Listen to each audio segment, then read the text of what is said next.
السلام علیکم۔ آج میں آپ کے سامنے عزاداری حسین علیہ السلام میں مشیت الہی کے بارے میں بتا رہی ہوں کہ جو کہ دنیا کی کسی طاقت سے نہیں مٹ سکتی ہے، اور مشن حسین کو قائم دائم رکھنے میں اللہ کا بہت بڑا ہاتھ ہے۔ مشن حسین کو قائم دائم رکھنے میں قدرت کا ہاتھ ہے۔ تو مسلمانوں، مشن حسین ہی معجزہ نہیں بلکہ وجود حسین اسلام، ذات حسین بھی معجزہ ہے۔ تو حسین کا ہر فعل، ہر حرکت معجزہ ہے۔ روایت میں ہے کہ حضرت امام حسین علیہ السلام کی شہادت کے بعد پرندوں نے آپ کے خون اطہر سے اپنے پروں کو خضاب کیا اور تمام فریاد و فغاں اور نالہ و شیون کرتے ہوئے عالم میں پھیل گئے۔ منقول ہے کہ ان دنوں ایک مرد یہودی مدینے میں رہتا تھا جس کی بیٹی اندھی بھی تھی اور بہری بھی تھی اور لولی اور لنگڑی بھی تھی، کوڑی بھی تھی، یہاں تک کہ سبھی طرح کی اس کو تکلیفیں تھیں۔ یہودی نے اس کو شہر کے باہر ایک باغ میں رکھا ہوا تھا۔ تو ایک طائر، ایک پرندہ خون مظلوم کو اپنے پروں میں لیے ہوئے کہ حسین مظلوم کے خون کو اپنے پروں میں لیے ہوئے اس باغ کے ایک درخت پر آ کر بیٹھا اور ساری رات تمام شب گریہ و زاری اور اضطراب اور بے قراری کرتا رہا۔ یہودی اس روز کسی کام کو شہر میں گیا ہوا تھا اور رات کو کسی سبب سے واپس باغ میں اپنی لڑکی کے پاس نہیں آ سکا۔ لڑکی اپنے باپ کی وجہ سے اور تنہائی اور باپ کی جدائی کے وجہ سے ساری رات شب بیداری اور بے قراری کرتی رہی، کیونکہ اس کے باپ کا یہ معمول تھا کہ وہ رات کو اسے قصے سناتا تھا اور اسے تسلی و تشویش دیتا تھا، تب جا کے اس بچی کو نیند آیا کرتی تھی۔ تو غر صبح کو لڑکی نے آواز ہنسی اس جانور کی سنی، اس درخت کے نیچے گئی اس پرندے کی آواز سن کر اور اس پرندے کے نالہ ہائے غمگین سنے۔ اسی اثنا میں ایک قطرہ خون اس پرندے کا پر سے ٹپکا۔ ایک قطرہ خون حسین اس طائر کے پر سے ٹپکا اس کی اور اس لڑکی کی آنکھ اور جسم پر پڑا، وہ جس سے آنکھ فوراً کھل گئی۔ بس قطرہ حسین امام مظلوم کا ایک معجزہ ثابت ہوا کہ لڑکی کی تمام تکالیفیں دور ہو گئیں اور پروردگار عالم نے اسے مثل حور بنا دیا۔ صبح کو جب اس کے باپ آیا تو کیا دیکھتا ہے کہ ایک حسین و جمیل لڑکی اس باغ میں گھوم رہی ہے۔ یہودی نے نہ پہچانا کہ یہ لڑکی کون ہے۔ اس لڑکی سے پوچھا کہ میری ایک اپاہج بیمار لڑکی اس باغ میں تھی، کیا تم نے دیکھی ہے؟ لڑکی نے کہا، بابا میں ہی تیری لڑکی ہوں، اور اس پرندے کے پروں سے ایک قطرہ خون کا ٹپکا جس کی وجہ سے اللہ نے مجھے شفا بخشی ہے۔ بس یہودی نے یہ سن کر اتنا تعجب کیا کہ غش کر گیا، اور جب ہوش میں آیا تو اٹھ کر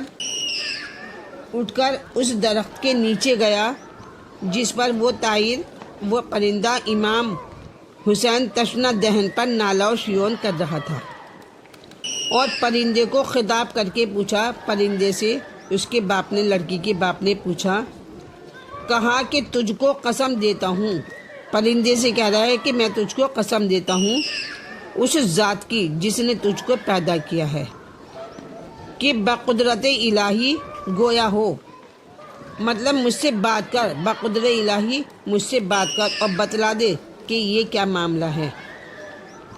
بس یہ سن کر وہ پرندہ بحکم خدا گویا ہوا بولا، وہ اس کے باپ سے، لڑکی کے باپ سے بولا، اور اس نے کہا کہ میں ایک روز بوقت دوپہر دوسرے طائروں کے ہمراہ دوسرے پرندوں کے ساتھ آشیانے میں بیٹھا تھا کہ ایک پرندہ ہمارے پاس آ کر کہنے لگا کہ اے جانوروں تم بے فکر خوش و خرم ہو، اور رسول خدا کا نواسا حسین زمین گرم کربلا پر پڑا ہوا ہے اور اس کا سر مبارک نیزے پر اٹھایا گیا ہے، اور عورتیں ان کی پا برہنہ اور بے ریدہ اور بے مقنعو چادر اور اسیر قوم ستمگر ہوئے ہیں۔ جب ہم نے یہ باتیں سنی تو بے تابانہ اڑ کر کربلا پہنچے تو دیکھا کہ لاش مبارک اپنے خون میں غلطہ ہیں اور خون سے غسل ہوا ہے، اور جنگل کی خاک نے کفن پہنایا ہے۔ تو ہم سب اس خون میں لوٹنے لگے اور فریاد و ماتم شروع کرنے لگے۔ پھر ہر ایک طائر یعنی پرندہ ایک ایک سمت کو روانہ ہوا، الگ الگ سمت کو پرندے اڑ گئے، اور میں یہاں آیا ہوں۔ یہودی یہ سن کر سوچنے لگا کہ جس انسان کے خون اطہر میں اتنا کمال و افضال ہے، یقیناً وہ خدا کا برگزیدہ بندہ کیسا ہوگا۔ اگر حسین ابن علی خدا کی بارگاہ میں صاحب قدر اور منزلت نہ ہوتا تو خون اس کا معاوضہ کا کام نہ کر سکتا تھا۔ بس یہ سوچ کر اس نے کلمہ شہادت زبان پر جاری کیا، اور اس واقعے پر اس کی لڑکی اور 500 خبیث بھی مشرف با اسلام ہو گئے۔ اور دوسری روایت میں ہے کہ عبداللہ ابن ریحہ نے ایک مرد نابینا سے دریافت کیا کہ تو کیوں کر اندھا ہوا؟ تو اس ملعون نے کہا کہ میں معرکہ کربلا میں اشقیاء کی طرف تھا، مگر میں نے حضرت امام حسین علیہ السلام سے کوئی قتال نہیں کیا تھا۔ جب میں جنگ سے واپس آ کر اپنے گھر میں رات کو سویا تو میں نے خواب میں دیکھا کہ ایک شخص محیب نے مجھ سے آ کر کہا کہ اٹھ، اور جناب رسول خدا صلی اللہ علیہ وسلم تجھے بلاتے ہیں۔ تو میں نے کہا مجھے ان سے کیا کام، مگر اس محیب نے مجھ کو کھینچا اور حضور کی خدمت میں حاضر کر دیا، اور میں نے دیکھا کہ جناب رسالت مآب صلی اللہ علیہ وسلم محزون اور غمناک بیٹھے ہوئے ہیں، اور حضرت کے ہاتھ میں ایک حربہ ہے، اور ایک فرشتہ شمشیر آتش ہاتھ میں لیے ہوئے ہیں۔ حضرت کی غلامی میں کھڑا ہے وہ جو فرشتہ ہے، اور جن لوگوں نے حضرت امام حسین علیہ السلام سے جنگ کی تھی ان کو سزا دی جا رہی ہے۔ بس میں نے یہ حال دیکھ کر کہا السلام علیکہ یا رسول اللہ، خدا کی قسم بس میں نے آپ کے فرزند کو قتل نہیں کیا، اور نہ کوئی تلوار ماری ہے، اور نہ نیزہ اٹھایا ہے، نہ تیر مارا ہے۔ حضرت نے فرمایا اے ملعون، تو نے اشقیاء کے جمعیت کو کیوں بڑھایا، اشقیاء کے سواد اور جمعیت کو کیوں بڑھایا؟ اور اس کے بعد آپ نے تشت سے جو سامنے آپ کے رکھا ہوا تھا، جو خون مظلوم سے بھرا ہوا تھا، اس سے ایک سلائی بھر کر میری آنکھوں میں لگائی، بس جس سے میری دونوں آنکھیں جل گئیں۔ جب میں نے آنکھ کھولی تو اندھا تھا، مجھے کچھ دکھائی نہیں دے رہا تھا۔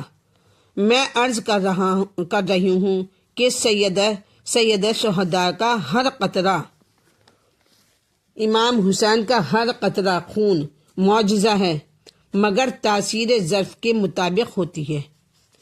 یہودی لڑکی کا ظرف اور تھا جو اسے نور اور صحت و حسن نصیب ہوا، اور دشمن آل محمد کا ظرف اور تھا کیونکہ وہ آل محمد کا دشمن تھا، وہ ملعون اندھا ہو گیا۔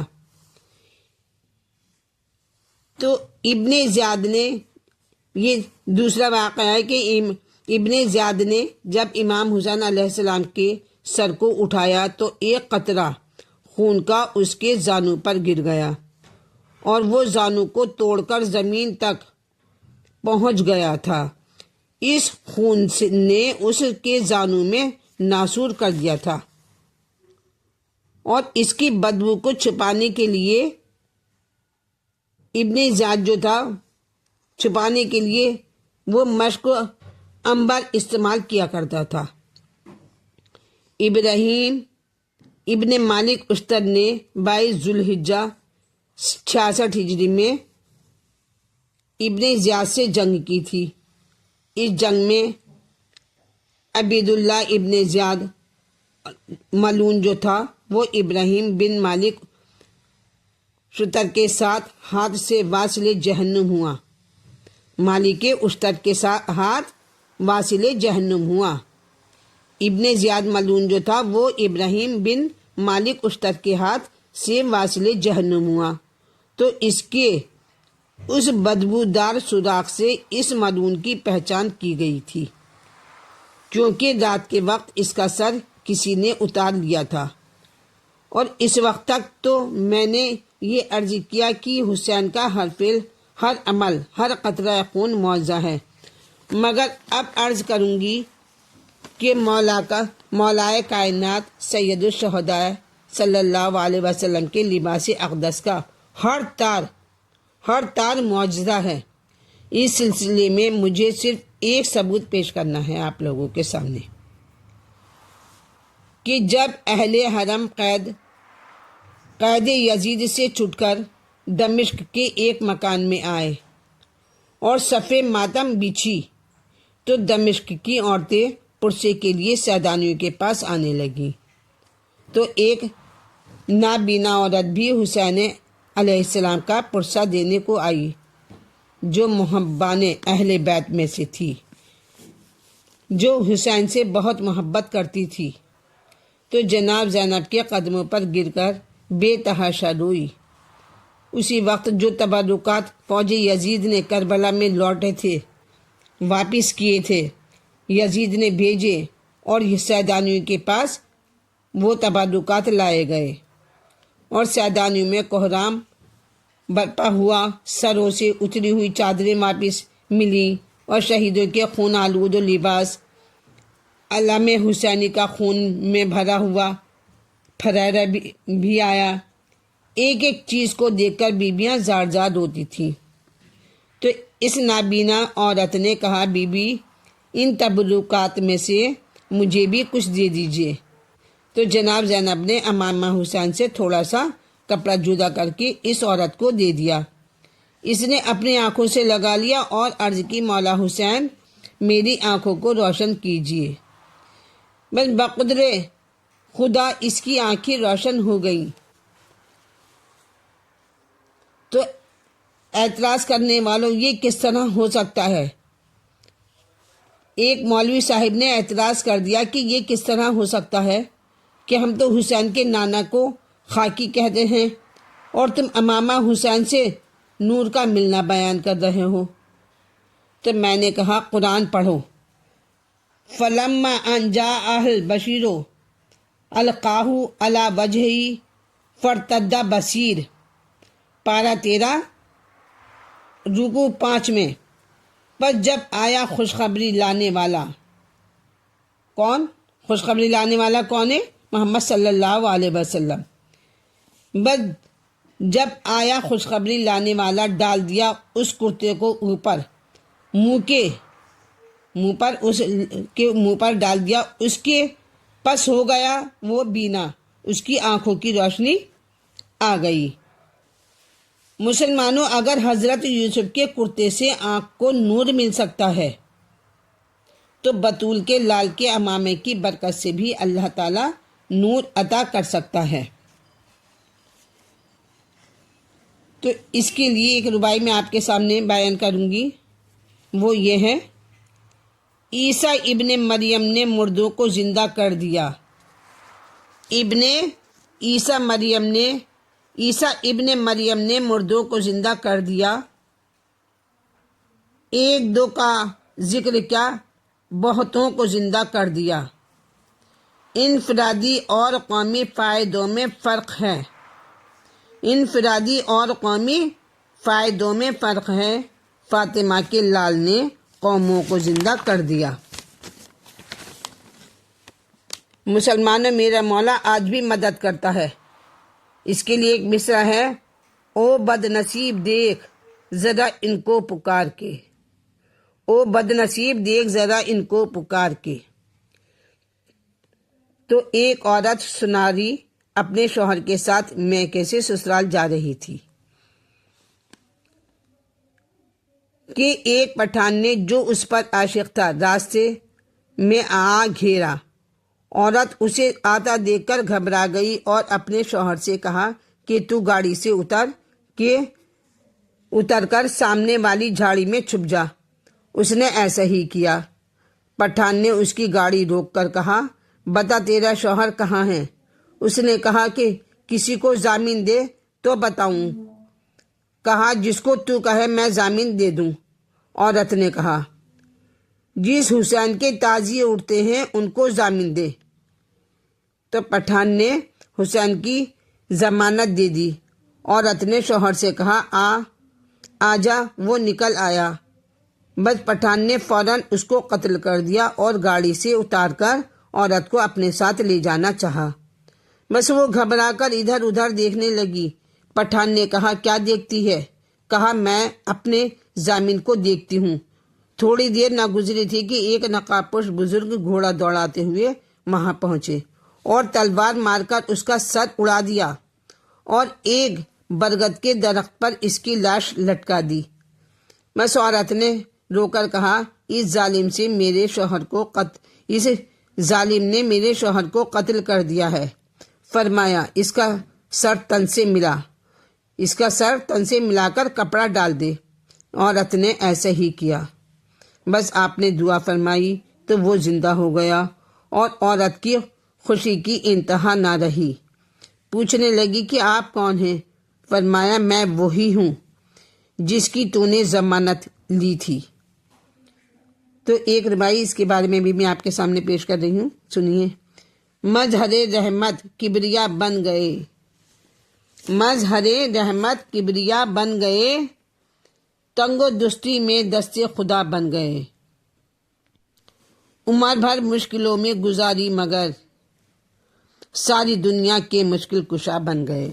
جو بھی میری ویڈیو دیکھ رہے ہیں وہ میرے چینل کو لائک کریں، سبسکرائب کریں اور شیئر کریں۔